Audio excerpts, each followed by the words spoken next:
Central jail కూలగొట్టిండ్రు. పురాతనమైనది నిజాం నవాబ్ కాలం నాటిది. అక్కడ హాస్పిటల్ కట్టిండ్రు అధ్యక్ష.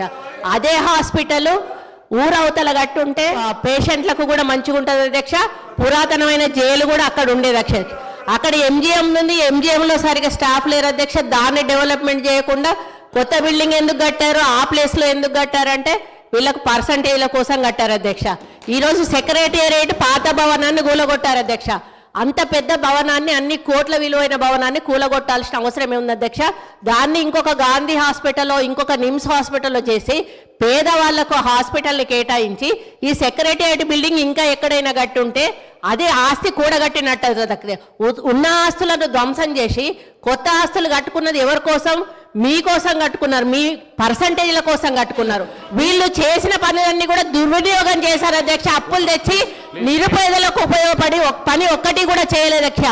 స్కూళ్ళు డెవలప్ చేయలేదు, ఉన్న హాస్పిటల్ డెవలప్ చేయలేదు, హాస్పిటళ్లలో స్టాఫ్ను రిక్రూట్ చేయలేదు. విద్యా వైద్యాన్ని పూర్తిగా నిర్లక్ష్యం చేసిన ప్రభుత్వం ఏదైనా ఉందంటే తెలంగాణ ప్రభుత్వం అధ్యక్ష. మనం ప్రజలు కూడా చూస్తున్నారు అధ్యక్ష. మా సోదరిమణి సురేఖ గారు ఒక మాట అన్నారు, హాస్పిటల్ ఊరవతలు ఉండాలన్నట, జైలేమో నడి ఊర్లు ఉండాలన్నట. ఇది ఏం ప్రేమ అధ్యక్ష? ప్రజలు ఇబ్బంది పడొద్దు. వరంగల్ నడిబొడ్డున ప్రభుత్వ ఆసుపత్రి ఉంటే ప్రజలకు మేలవుతుందని, ప్రజల కోసం నడిబొడ్డున మేము ఆసుపత్రి కడితే దాన్ని కూడా మా సోదరిమణి తప్పుపడితే నేను అది వారి విజ్ఞత వదిలేస్తా అధ్యక్ష. అధ్యక్ష, మా సోదరిమణి వైద్యం నిర్లక్ష్యమైందన్నారు.